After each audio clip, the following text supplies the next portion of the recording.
नमस्कार। प्रारब्ध पर आप सभी का स्वागत। मैं अवनीश। चैनल आपने सब्सक्राइब किया है, वीडियो का आप लाइक करते हैं, शेयर करते हैं, बहुत बहुत धन्यवाद। बेल आइकन जरूर दबा लीजिए ताकि किसी भी अपलोड की सीधे और पहली सूचना आपको मिले। दूसरे हिस्से में आपको दिखाई दे रहे हैं व्यालोक जी। व्यालोक जी, बहुत बहुत स्वागत, नमस्कार। पूजा की, स्वागत की वही परंपरागत थाली के द्वारा आपका। प्रारब्ध के सभी दर्शकों श्रोताओं को नमस्ते। संपादक जी को प्रणाम। जय जय सिया राम। जय जय सिया राम। दर्शकों, आपको पता है कि हम और व्यालोक जी अक्सर जुडिशरी के कुछ एक डेवलपमेंट के बहाने जुडिशरी पर बड़ी बात करने का एक क्रम जारी रखा है। जहां एक तरफ मैं आशा देखता हूं, तो दूसरी तरफ निराश व्यालोक जी को धीरे धीरे धीरे धीरे मैं आशावान होते हुए देखना चाहता हूं। इसलिए मैं जब भी कोई एक सकारात्मक खबर अगर जुडिशरी या कोर्ट कचहरी से निकल के आती है तो मैं इसे ले आता हूं। क्यों? क्योंकि जुडिशियल रिफॉर्म होता क्या है? जुडिशियल रिफॉर्म किस चिड़िया का नाम है? वो कौन सी हरी नीली पीली काली फाइल है जो एक दिन आएगी और अवतरित होगी और वो सर्कुलेट कर दी जाएगी और इस देश में जुडिशियल रिफॉर्म हो जाएगा? क्या ऐसा संभव है? वरिष्ठ सनातनी अधिवक्ता हरिशंकर जैन सर से मैंने एक पॉडकास्ट में ये पूछा था कि साहब कैसे होगा? उन्होंने कहा, देखो, पुल जैसे बनता है उस तरीके का ये पूरा मामला है। जुडिशरी को खुद को अपने आप को रिफॉर्म की तरफ ले आना पड़ेगा और सरकार भी उसके इंतजाम करेगी। और जब ये दोनों आके कहीं बीच नदी में एक दूसरे से मिल जाएंगे तो पुल तैयार हो जाएगा और जुडिशियल रिफॉर्म इस देश में हो जाएगा। किसी के एक दस्तखत से जुडिशियल रिफॉर्म नहीं होने वाला। इसलिए हम में से जिनको ये उम्मीद हो कि सरकार एक बिल लाएगी, एक कानून बनाएगी और वो कहेगी कि गीली गीली गीली गीली बू, और ऐसे ऐसे जादूगर की तरह डंडा घुमाएगी और कहेगी कि आज रात 12 बजे से मित्रों इस देश में जुडिशियल रिफॉर्म होगा, नहीं होगा। ऐसे नहीं होता है। क्या न्यायपालिका अपने तरफ से भी कुछ सोचने की शुरुआत कर चुकी है? मैं इसी उम्मीद में कोई भी एक सकारात्मक खबर उठा के लेके आता हूं और उसको प्रस्तुत करता हूं व्यालोक जी के सामने। देखते हैं आज इनकी निराशा कहां तक थोड़ी सी आशा में बदलती है। क्योंकि ऐसे सीरीज ऑफ एक्टिविटी हम देख रहे हैं, फैसले नहीं। कहीं टिप्पणी के जरिए, कहीं कोई एक्शन, कहीं विचार और कुछ मामलों में फैसले, जो ये दिखाता है कि अब अपनी खिड़की थोड़ी सी खोल के, रोशनदान ही सही लेकिन थोड़ा सा खोल के रखने को तैयार हुआ है इस देश का न्यायपालिका से जुड़ा हुआ वर्ग। जज साहब, वकील साहब भी। क्यों? क्योंकि शर्जील इमाम और उसके साथी, उसकी जमानत के समय हमने देखा। मैं केस टू केस नहीं जाऊंगा। आज दो ऐसी घटनाएं, दो ऐसे समाचार जिन्होंने मुझे इस विषय को एक बार फिर लाने पर प्रेरणा दी है कि मैं इस पर आज चर्चा करूं। दरअसल सीजीआई साहब, सुप्रीम कोर्ट में रिनोवेशन चल रहा है। सुप्रीम कोर्ट एक नए तरीके से बनाया जा रहा है। हेरिटेज बिल्डिंग जो आज आप देखते हैं सुप्रीम कोर्ट की, वो बनी रहेगी लेकिन एक आमूल चूल परिवर्तन। और उसको सीजीआई साहब ने कहा क्या? सीजीआई साहब ने यह कहा कि भवन वही पुराना रहेगा लेकिन न्यायपालिका में आमूल चूल परिवर्तन होने जा रहा है। आमूल चूल परिवर्तन तो खाली कमरों में, सजावट में या कहीं और भी। और जब इस देश में नई संसद का निर्माण होता है और इतने भविष्य को देख के होता है कि जब परसिमन हो जाएगा तो 900 से भी ज्यादा सांसद आ जाएंगे और उतनी सीटिंग कैपेसिटी का वो संसद बनता है, तो आपको ये बताऊं कि सूर्यकांत साहब ने इसकी शुरुआत कहां से की आमूलचूल परिवर्तन? उन्होंने कहा, देखिए ऐसा है, 3 नई संवैधानिक अदालतें बन रही हैं, कॉन्स्टिट्यूशनल कोर्ट इसका नाम होगा। और इन अदालतों को इतना विशाल बनाया जा रहा है कि एक बेंच में 17 न्यायाधीश बैठ सकेंगे, दूसरे में 15 बैठ सकेंगे और तीसरी जो हॉल है उसमें 13 जजों के बैठने की व्यवस्था होगी। ये 13 से मुझे ध्यान आया, अकेला एक मामला था जिस समय केशवानंद भारती का केस था और उसमें इस देश की अब तक की सबसे बड़ी संवैधानिक पीठ यानी 13 जजों की बेंच ने बैठ के फैसला सुनाया था। अब मामला 15 और 17 जजों तक जा रहा है। और एक अंतिम लाइन के साथ मैं व्यालोक जी की तरफ चलूंगा।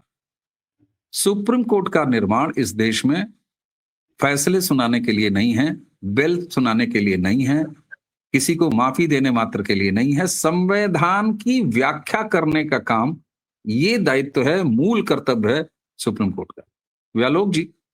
इसी के साथ साथ तिरुकुंदरम पहाड़ी मामला जो है, उसमें भी सुप्रीम कोर्ट ने हिंदू धर्म परिषद की याचिका पर संबंधित तमाम सरकारी, गैर सरकारी और विघटनकारी मजहबी पक्षों को नोटिस भी सर्व किया है। पहले तो भगा दिया जाता था, जाओ अपने भगवान से कहो कि अपनी मूर्ति खुद वो बना लें। ये एक पॉजिटिव सी खिड़की है, या फिर आप इसे फिर एक बार नहीं नहीं मैं नहीं मानूंगा?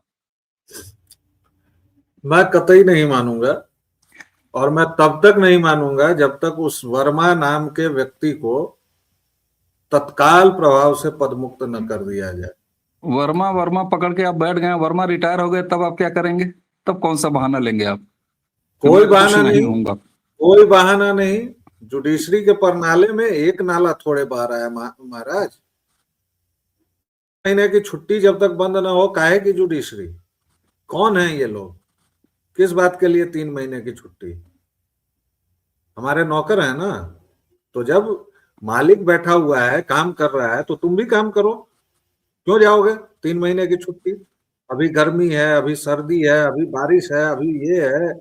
इतने ये लोग महान हैं कि 6 बजे तक एक सीजीआई बैठे रहे, तो भाई साहब अगले रोज अखबार लेके टीवी वगैरह में आ गए, आई बाप माई बाप बैठे रहे 6 बजे तक, गुनाहे अजीम हो गया, कायनात हिल गई, धरती घूम गई। अरे हर एक मजदूर 12 घंटे काम करता है, और फिलहाल इस देश के प्रधानमंत्री के बारे में भी कहा जाता है कि वो भी 16 से 18 घंटे काम करते हैं। तो आप किस खेत की मूली हैं? बात है। नंबर 2, सुप्रीम कोर्ट के और भी बहुतेरे फैसले आए हैं साहब। एक फैसला झारखंड हाई कोर्ट का मैं सुना देता हूं आपको। बड़ी इन लोगों की भावना आहत होती है। इससे पहले वाले, अभी के जो चीफ जस्टिस ऑफ इंडिया हैं वो नहीं, इससे पहले वाले जो चीफ जस्टिस अच्छा, थे, वो तिवारी वकील साहब वाला केस। जी, वही हाँ, झारखंड में वकील साहब ने झारखंड में केवल ये कहा कि भाई आप इस तरह जज हैं, जज रहिए, अपना काम कीजिए और अपनी सीमा से बाहर न जाइए। 5 जजेस ने सुप्रीम कोर्ट के स्वयं संज्ञान ले लिया इसी बात पर। तो वो ठीक है, स्वतः मियाँ बीवी संज्ञान लड़ाई होना चल पड़ता रही है। है, ये भी तो, एक मिनट, मियाँ बीवी में अगर लड़ाई शुरू हो जाए, मानो वकील साहब और जज साहब लोगों के बीच में अगर ये मामला शुरू होता है, ये तो विद इन द जुडिशरी है, और इसको तो मैं रिफॉर्म के बहुत बड़ा संकेत मानता हूँ। अब बताइए। आप मानिए संकेत, आप मानिए, क्योंकि आपकी जो आशावादिता है, जो सकारात्मकता है, उसने मुझे बहुत किया है। मैं ये कई मंचों से कह रहा हूँ कि आज मैं अगर रेगुलरली कहीं दिखता हूं तो वो इन्हीं व्यक्ति की बदमाशी है, शरारत है, या कृपा है, जो भी है। ये मैं कहने में, स्वीकारने में कहीं ये नहीं है। आप सकारात्मक हैं, मैं नहीं हूं। और मैं इसलिए नहीं हूं क्योंकि इन लोगों का इतिहास ऐसा है। एक वकील ने एक जज साहब को कुछ कह दिया तो 5-5 जज साहब सुप्रीम कोर्ट से उठ गए कि हाय बाप, कैसे कह दिया जी, आप अपनी औकात में रहिए। फिर कहा गया है, उन्हीं हाई कोर्ट को कहा गया कि थोड़ा सा नरमी बरतिए। भी है सुप्रीम कहा कोर्ट है ने चिट्ठी ले इसके लीजिए, अलावा माफीनामे की चिट्ठी ले लीजिए और बख्श दीजिए, ये भी कहा है। तो ये तो मैं सुधार ही जी, मानता हूँ कि संज्ञान भी लिए और उसके बाद। आपको मैंने कहा तो कि आप इतनी सी सकारात्मकता को इतना बना दीजिए। मैं तो कह रहा हूं कि मैं पैर में लौट जाऊंगा साहब, लेकिन पहले छुट्टी खत्म करो, वर्मा को हटाओ, और कोलेजियम, जिस कोलेजियम पर आपने बात की, आपने वो चर्चा की है कि जजेस के तबादले को लेकर दिल्ली हाई कोर्ट से Allahabad high court, Allahabad high court से दिल्ली हाई कोर्ट, इस पर एक जज साहब आहत हो गए हैं। उन्होंने बोला कि सरकार के कहने पर क्यों किया जी? कोलेजियम माने एकदम सरकार विरोधी, सरकार के कहने पर किए हो माने ये ठीक भावना नहीं है। जी जी बताएं, न्यायपालिका और सरकार के कार्यपालिका को अलग रख दीजिए। सरकार के कहने पर किया है, ये फिर एक सबूत है कि जुडिशियल रिफॉर्म की तरफ खुद जुडिशरी सोच रही है, क्योंकि कोलिजियम ने और उस ऑर्डर में लिखा भी कि सरकार के कहने पर हमने ये ट्रांसफर जो है वो चेंज किया है। दर्शकों, श्रोताओं, आप आपकी तरफ से मैं लड़ रहा हूं, आप इनको आज जरा बताइएगा कमेंट बॉक्स में आके कि ये जो कहीं की बाल कहीं की खाल और ऐसे लेके वही जो कर रहे हैं ना इस भ्रष्ट व्यवस्था की, वो मैं चलने नहीं दूंगा। चलिए मान लिया साहब कि स्वतः संज्ञान ले लिया, बड़ी अच्छी बात कही, कॉलेजियम ने कर दिया, बड़ी अच्छी बात हुई, ये भी कहा कि कॉलेजियम के कहने पर। लेकिन जो जस्टिस उज्जवल जी कर रहे हैं वो तो कह रहे हैं कि आपने सरकार के कहने पर कैसे कर दिया, ये तो बिल्कुल हो गया ना, गलत बात। कसम कौन रहा है, एक आठों नहीं सुधरने वाले बच्चे भी होते हैं ना क्लास में। अच्छा, माने जो गड़बड़ कर रहा है वो नहीं सुधर रहा है। चलिए आइए वहीं से खेलते हैं। सुप्रीम कोर्ट ने और भी बहुत तेरे फैसले दिए हैं, जैसे वो दीप कुंद्रम वाली जो बात आपने कही, तो उस पर तो सुप्रीम कोर्ट ने साफ तौर पर कह दिया तमिलनाडु सरकार के पर उस जोरदार थप्पड़ नहीं पड़ सकता था जब उसने कहा कि जब तक आपको स्टे का मतलब होता है कि जो व्यवस्था है वो लागू रहेगी, तो फिर आप क्यों बच रहे हैं, क्यों आप 10 तरह का हिला हवाला कर रहे हैं, ये भी कहा है सुप्रीम कोर्ट ने।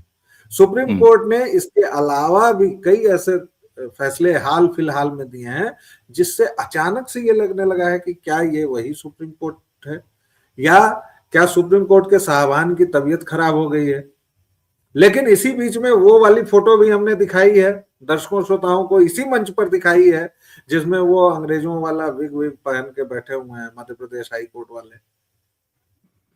सर बहुत बहुत सारे गंभीरता लोग से 2 मिनट बस बात करना चाहूंगा जी। सर बहुत सारे लोग सूट एंड टाई पहनते हैं, कभी कभी हम और आप भी पहनते हुए नजर आ जाते हैं, ऐसा थोड़ी ना आपके पास भी सूट और टाई होगा, ठीक है पहन लिया लवादा। सर सूट और टाई रखा हुआ है, एक बार शादी मिला था उसके बाद मैंने व्यक्तिगत तौर पर तो नहीं पहना, लेकिन हाँ जरूरत होती है तो पहनते हैं, ऐसा कुछ नहीं है। लेकिन हम भरी गर्मी में साहब नहीं पहनते हैं, हम भरी गर्मी में वो विग नहीं लगा लेंगे, हम भरी गर्मी में बुर्का पहन के नहीं चले जाएंगे प्लीज। और यही मेरा कहना है।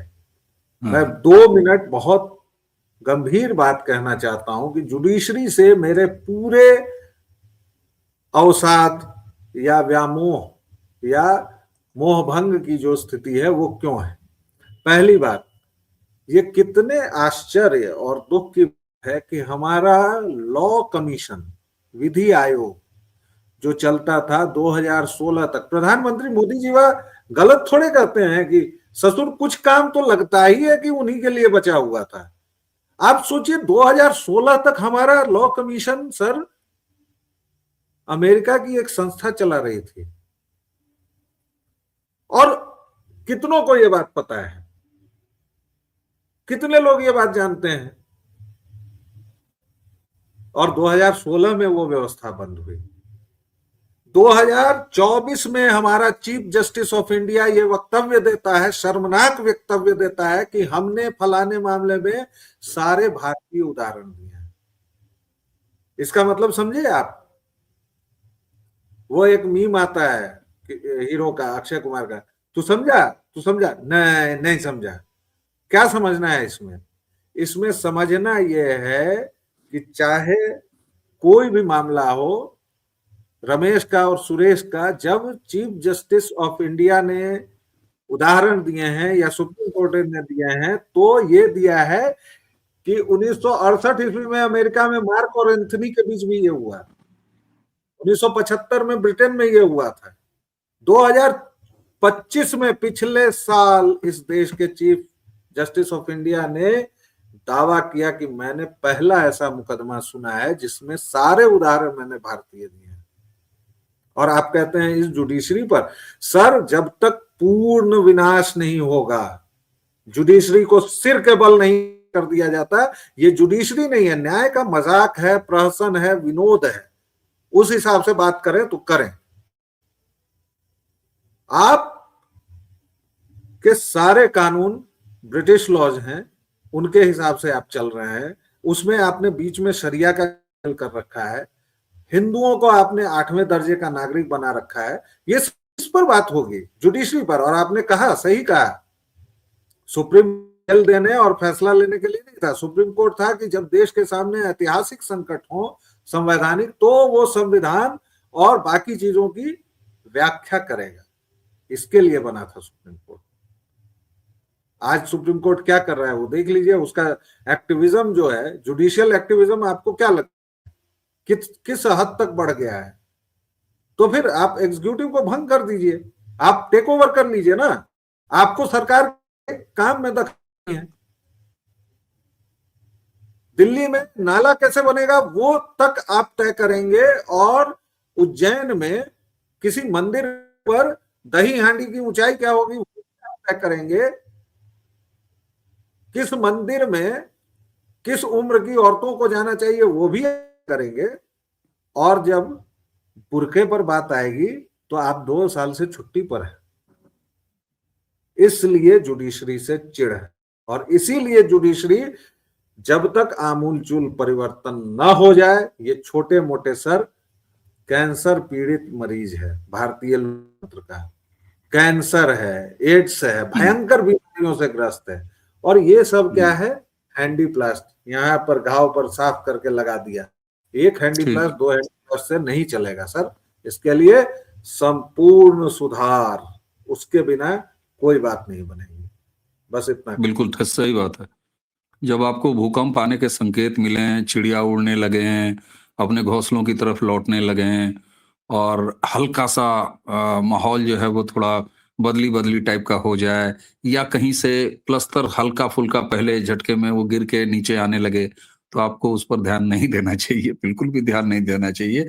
तब तक ध्यान नहीं देना चाहिए जब तक 9.99 रिक्टर स्केल पर उसका माप हो, और उसके बाद वो पूरा इलाका जो है वो जमींदोज हो जाए, तब आपको कहना चाहिए यस भूकंप आ गया रे दादा। और उसके बाद फिर आपको इधर उधर के यत्न देखने चाहिए। लेकिन दर्शकों, व्यालोक जी देखिए, और इसका हम, भी जवाब है मेरे पास, मैं दे देता हूं, लेकिन आप लोग देखिएगा जरा इनको। आज आज ये जिस तरह से सुप्रीम कोर्ट के पीछे से बैटिंग है, इनको देखिएगा सर। देखिए 9.9 रिक्टर स्केल पर उम्मीद नहीं कर रहे हैं, ठीक है, थोड़ा सा झड़ा ये हुआ, उसमें जाके रहने नहीं लगे। उसके बाहर एक बोर्ड लगा देंगे कि क्षतिग्रस्त मकान है, नया मकान जब तक नहीं बने तब तक सावधानी बरतें। क्षतिग्रस्त मकान है, कुछ चीजें शुरू हुई हैं आपके हिसाब से, आपने जो बातें बताई बिल्कुल ये आश्चर्यजनक है। जुडिशरी ऐसे फैसले कर सकती है, ऐसे काम कर सकती है, बढ़िया कर सकती है? नहीं है। लेकिन हमारी जो मांग है वो इतनी ऊंची है सर कि आप मेरा मजाक उड़ा सकते हैं, लेकिन मैं तब तक नहीं मानूंगा, नहीं मानूंगा। जी हाँ, 10 पर 10 ही चाहिए रिक्टर स्केल पर, जाइए, उसके बिना बिल्कुल नहीं ठीक है, माने। 10 पर 10 ही चाहिए, एकदम सही है। और आपने जिस उसकी बात की ना कि हम उस पर बोर्ड लगा देते हैं कि ये क्षतिग्रस्त है, इसके अंदर जाना, इसके छज्जे के नीचे बैठना, ये दुर्घटना का कारण हो सकता है, खतरनाक है। हम और व्यालोक जी दर्शकों, जब इन 2 अलग अलग फ्लेवर्स में एक ही विषय को लेके और छोटे छोटे संकेतों को पढ़ने का प्रयास करते हैं, कभी सहमत होते हैं, कभी असहमत होते हैं, तो हम भी वही काम कर रहे हैं। इसको एक डिमार्केट कर रहे हैं, और बाकायदे रस्सी-वस्सी लगा के किलहरी की तरह आपको ये बता रहे हैं कि ये इमारत खतरनाक है, इसका सुधरना बड़ा ज़रूरी है। लेकिन ठीक उसी समय हम ये भी मानते हैं कि कैसे कुछ संकेत सामने दिखाई दे रहे हैं, इसको भी आपके सामने रखना बेहद ज़रूरी है। वरना आप समझ सकते हैं कि तमिलनाडु में दीपोत्सव के लिए और दीप जलाने के लिए जो कुछ भी संघर्ष सनातनी कर रहा है, और ऐसी सरकार होने के बावजूद आप सोचें, जो डेंगू और मलेरिया कहते हो, जो सनातन के विनाश की बात करते हो, जो सीधे-सीधे सनातन विरोधी एजेंडा चलाते हो, स्टालिन की सरकार, अगर वहां सुप्रीम कोर्ट आपके साथ खड़ा है, नोटिस इश्यू कर रहा है, तो भैया मैं इसे जुडिशियल रिफॉर्म जो कि जुडिशरी द्वारा किया जा रहा है, उसकी भले आप ये कह सकते हैं कि अभी घर में ट्यूशन शुरू हुई है, अलिफ ए बे ते पढ़ाया जा रहा है, क ख ग घ का अक्षर ज्ञान कराया जा रहा है, लेकिन फिर भी ऐसा लगता है कि जो सड़क एक मार्गीय थी, वो सड़क अब शायद दूसरे ट्रैक के लिए भी अपना स्थान खोल रही है। तो यही वजह है कि हम लोग बैठ के जरा आपस में सहमति-असहमति खेलते हैं, ताकि दोनों पक्षों पर आपको जानने का एक हम अवसर दे सकें, या हम प्रयास कर सकें, इतना ही। तो मुझे उम्मीद है कि आज की ये चर्चा एक बार फिर जुडिशरी पर आपको पसंद आई होगी। अगर चर्चा पसंद आई हो तो इस वीडियो को थोड़ा आगे बढ़ाइएगा। चैनल को अगर बिना सब्सक्राइब किए आप ये वीडियो देख रहे हैं तो ये जान लीजिए बहुत घनघोर शिकायत है, ये आप ठीक नहीं कर रहे हैं। वैसे मुझे पूरी उम्मीद है कि हमारे दर्शक चैनल सब्सक्राइब किए हुए हैं। व्यालोक जी हल्का सा फ्रीज हुए तो आप मुट्ठी उट्ठी तो नहीं दिखा रहे थे, उंगली या नहीं मुट्ठी नहीं कुछ तो कर रहे थे। अच्छा, तो दर्शकों इसी के साथ आज की ये चर्चा अब यहाँ समाप्त करेंगे।